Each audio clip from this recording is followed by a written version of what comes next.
Welcome back to the fourth estate. మనం పార్లమెంట్లో జరుగుతున్న వ్యవహారాన్ని గురించి మాట్లాడుకుంటున్నాం. పార్లమెంట్లో సమయం ఎట్లా వృధా అవుతున్నది, రాజకీయ పార్టీలు ఎంత బాధ్యతారహితంగా వ్యవహరిస్తున్నాయనే దాని మీద మాట్లాడుకుంటున్నాం. పెద్దలు ఇప్పటివరకు నాగేష్ కుమార్ గారు, రామచంద్రరావు గారు మాట్లాడినారు.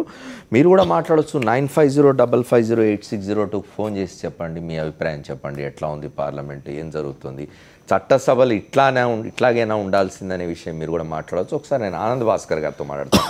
నమస్తే ఆనంద్ భాస్కర్ గారు. ఇవాళ పార్లమెంట్లో ఒకళ్ళ తప్పులు ఒకళ్ళు వెతికి తీసుకొచ్చే పనిలో పడిపోయి అసలు పార్లమెంటుని సజావుగా నడుపుదాం అనే విషయాన్ని మర్చిపోయినట్టుగా ఉన్నాయి ప్రధాన రాజకీయ పార్టీలు. అటు భారతీయ జనతా పార్టీ నాయకత్వంలోని ఎన్డీఏ కావచ్చు, ఇటు కాంగ్రెస్ పార్టీ కావచ్చు, ఓళ్ళ తప్పులు వాళ్ళు ఎంచుకోవడంలో పడిపోయినట్టున్నారు.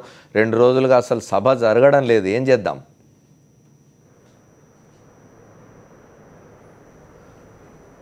దేవులపల్లి అమర్ గారు, మీకు చర్చలో పాల్గొంటున్న మిగతా పెద్దలకి, సాక్షి టీవీ ప్రేక్షకులందరికీ కూడా నా నమస్కారం. నమస్తే, చెప్పండి. మీరు అడిగినటువంటి ప్రశ్న, మీరు చేసినటువంటి ప్రస్తావన చాలా విశాలమైనటువంటి, లోతైనటువంటి జాతీయ అవసరాలను పరిరక్షించేటువంటి అంశం. అందులోకి ప్రవేశించే కన్నా ముందు సమాజానికి అవసరమైనటువంటి నా సొంత సామాజిక వర్గం ముచ్చట ఒక్క 2 నిమిషాల పాటు చెప్పుకోవడానికి అనుమతిస్తే నేను సంతోషిస్తాను. చెప్పండి. చెప్పమంటారా అమర్ గారు? చెప్పండి. దయచేసి గమనించండి. ఆగస్టు 7వ తేదీ జాతీయ చేనేత దినోత్సవంగా జరగనున్నటువంటి సందర్భం. 1905లో ఆగస్టు 7వ తేదీన కలకత్తాలో అక్కడి ప్రఖ్యాత టౌన్ హాల్లో అలనాటి స్వాతంత్ర సమరయోధులందరూ సమావేశమై దేశీయ చేతి వృత్తులను పరిరక్షించుకోవడం కోసం దేశీయ చేనేత వస్త్రధారణ సాగించడం ద్వారా స్వదేశీ ఉత్పాదకతను పరిరక్షించుకోవాలనేటువంటి తీర్మానం స్వాతంత్రోద్యమానికి ఒక భూమికగా ఉపకరించింది. 110 సంవత్సరాల చారిత్రక విశేషాన్ని అన్ని ఆధారాలతో సహా వారణాసిలోను, పాట్నాలోను, కలకత్తాలోను, మహారాష్ట్రలో, తెలంగాణలో, ఆంధ్రప్రదేశ్లో ఏటేటా జరిగేటువంటి ఆగస్టు 7 ఉత్సవాలన్నింటినీ కూడా ప్రస్తావించి గత 3 సంవత్సరాలుగా కొత్త ఢిల్లీ కేంద్రంగా జాతీయ ఉత్సవం నిర్వహిస్తున్నటువంటి నా కార్యక్రమాలను కూడా ప్రస్తావించి కేంద్ర జౌళి మంత్రిత్వ శాఖను ఒప్పించడం జరిగింది. ఆ నేపథ్యంలో ఆగస్టు 7 జాతీయ చేనేత దినోత్సవంగా జరగనున్నది. ఈ నేపథ్యంలోనే దేశవ్యాప్తంగా ఉన్నటువంటి అందరూ ముఖ్యమంత్రులకు కూడా ఆయా రాష్ట్రాల్లో ఈ ఉత్సవాలు నిర్వహించడం ద్వారా చేనేత పరిరక్షణ కోసం, చేనేత చేతి వృత్తి పనివారాల పరిరక్షణ కోసం సంకల్పించాలనేటువంటి పిలుపునివ్వడం జరిగింది.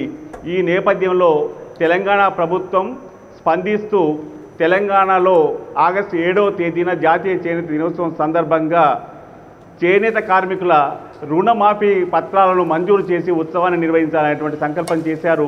మిగతా రాష్ట్రాల్లో కూడా కార్యక్రమాలు జరుగుతూ ఉన్నాయి. ఈ నేపథ్యంలోనే ఖాదీ గ్రామీణ పరిశ్రమల కమిషన్ ద్వారా రాష్ట్రాల ఖాదీ బోర్డులను కూడా సమాయత్తం చేయడం జరిగింది. ఈ రీతిలో ప్రతి ఏటా ఆగస్టు 7 జాతీయ చేనేత దినోత్సవంగా జరగనున్నది. దీనికోసం 4వ స్తంభం అయినటువంటి మీ మూల స్తంభం సహకారాన్ని కూడా అర్థిస్తూ నేను మీ చర్చలో పాల్గొంటాను. చెప్పండి. అయ్యా అమర్ గారు, చెప్పండి. మీరు ప్రస్తావన చేశారు పార్లమెంటు వైపు చూస్తున్నటువంటి ధోరణి, పార్లమెంట్లో కనిపిస్తున్నటువంటి పరిస్థితి. మీరు నగేష్ గారు మాట్లాడుకున్నటువంటి అంశాలు కూడా విన్నాను. నా సోదరుడు గట్టు రామచంద్రరావు గారు చేసిన ప్రస్తావన కూడా గమనించాను. ఇక నా సోదరుడు శ్రీధర్ రెడ్డి గారి మాటలు వినాల్సిన అవసరం ఉంది. మధ్యలో నన్ను ప్రశ్నించారు. నేను ఒక్క మాట మనవి చేస్తాను. అధికార పక్షం తనను తాను ఏ రకంగా ప్రజానీకానికి, దేశానికి, పార్లమెంటుకు చూపదలుచుకున్నది అనే దానికి రూపంగా కనిపిస్తుంది పార్లమెంట్లో జరిగేటువంటి సమావేశాలలో అధికార పార్టీ స్పందన తీరు. ఎత్తుగడకు మరో ఎత్తుగడ, విమర్శకు ప్రతి విమర్శ, దాడికి ప్రతి దాడి అనేటువంటిది అధికార పక్షానికి కూడినటువంటిది కాదు.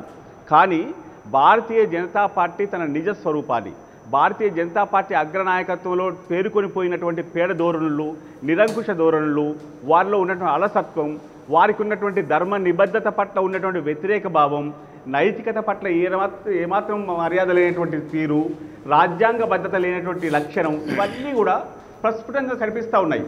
ఈ నేపథ్యంలో సాగుతున్నాయండి పార్లమెంటు సమావేశాలు.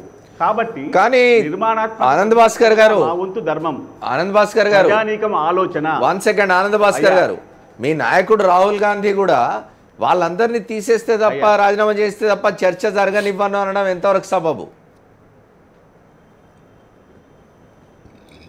నేను అటువైపు వస్తున్నానండి అమర్ గారు. చెప్పండి. మీరు ఒక తప్పులో, ఒక కుంభకోణంలో, ఒక నైతిక అలసత్వంలో, రాజ్యాంగ విరుద్ధ ధోరణిలో, దేశద్రోహ లక్షణంలో ఇరుక్కుని పోయిన తర్వాత తమను తాము అక్కడి నుంచి తొలగించుకున్న తర్వాత మాత్రమే ప్రజా పరిపాలన అనేటువంటి దానికి ఆస్కారం ఉంటుందనే వాస్తవాన్ని అధికార పక్షం గుర్తించాల్సిన అవసరం ఉంది. ఆ నేపథ్యంలోనే రాహుల్ గాంధీ గారు చేసినటువంటి సూచన కూడా అది పాటించకపోవడం అనేటువంటిది సరి అయిన పద్ధతి కాదు. అంతేకాకుండా అది రాజ్యాంగ విరుద్ధం మాత్రమే కాదు, దేశద్రోహ లక్షణంగా కూడా మారే ప్రమాదం ఉంది.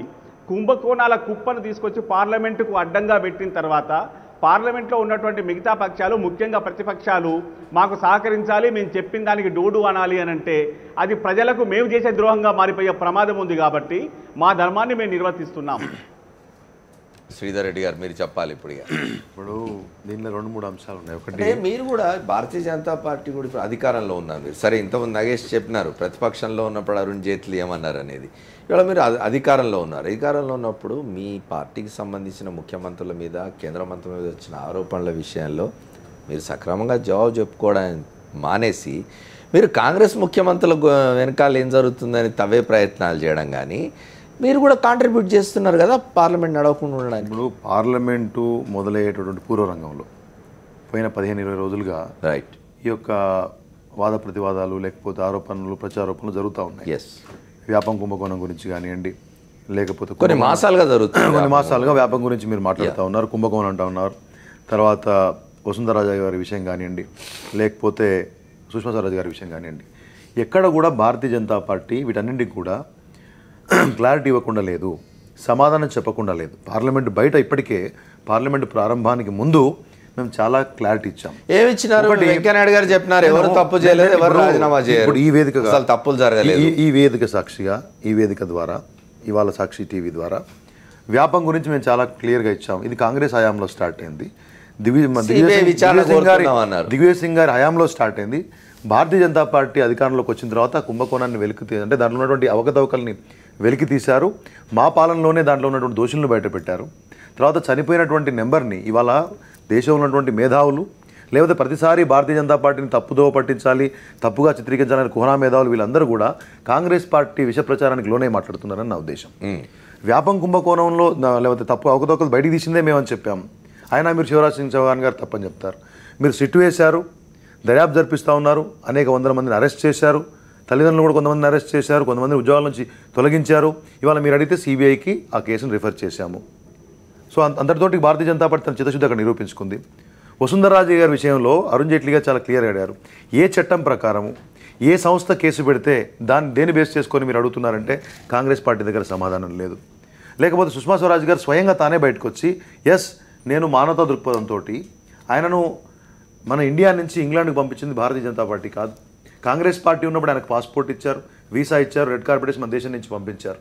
ఆయనతోటి భుజాలు పూసుకొని తిరిగింది శ్రీనివాసన్ గారు, మనోహర్ గారు, లేకపోతే శరద్ పవార్, వీళ్ళందరూ కూడా కాంగ్రెస్ పార్టీ చెందిన వ్యక్తులు. నేను ఒకటే ప్రశ్నిస్తున్నాను, కాంగ్రెస్ పార్టీ మిమ్మల్ని ఏది ఆపుతున్నది పార్లమెంట్ సజావుగా నడపకుండా? మమ్మల్ని ఆపేది కాంగ్రెస్ పార్టీ కదా. మేము ఎక్కడ ఆపుతున్నాం? మేమేం చెప్తున్నాం అంటే కనీసం నీ వాదన చెప్పరా నాయన, మీ వాదన ఏమిటి? మీరు ప్రజలకు పార్లమెంట్ ద్వారా, పార్లమెంట్ కంటే ముందు మీరు మీడియాలో యాగీ చేశారు, మీ అనుకూల మీడియాలతో అనేకమైన కథనాలు విష ప్రచారం చేశారు. కనీసం పార్లమెంట్ మొదలైన తర్వాత మీ పార్టీకే దమ్ముంటే, లేకపోతే మీ నాయకత్వానికే దమ్ముంటే, నిజాలే మాట్లాడుతున్నారని మీకు విశ్వాసం ఉంటే కనీసం మీరు ఏ విషయాలను బేస్ చేసుకొని వసుంధరాజే గారు కానీ, శివరాజ్ సింగ్ చౌహాన్ గారు కానీ, లేకపోతే మన ఆడికి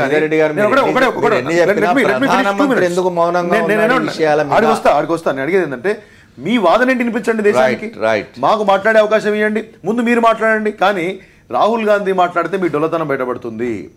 ఒకవేళ ఇవన్నీ మీరు బ్రీఫ్ చేసి ఆయనకు ఎట్లాగో మనం రాసి పంపించాలి, రాసి పంపించినా ఆయన మాట్లాడలేడు, మాట్లాడి తప్పు మాట్లాడితే ఎక్కడ కాంగ్రెస్ పార్టీ బ్యాక్ ఫైర్ అవుతుంది.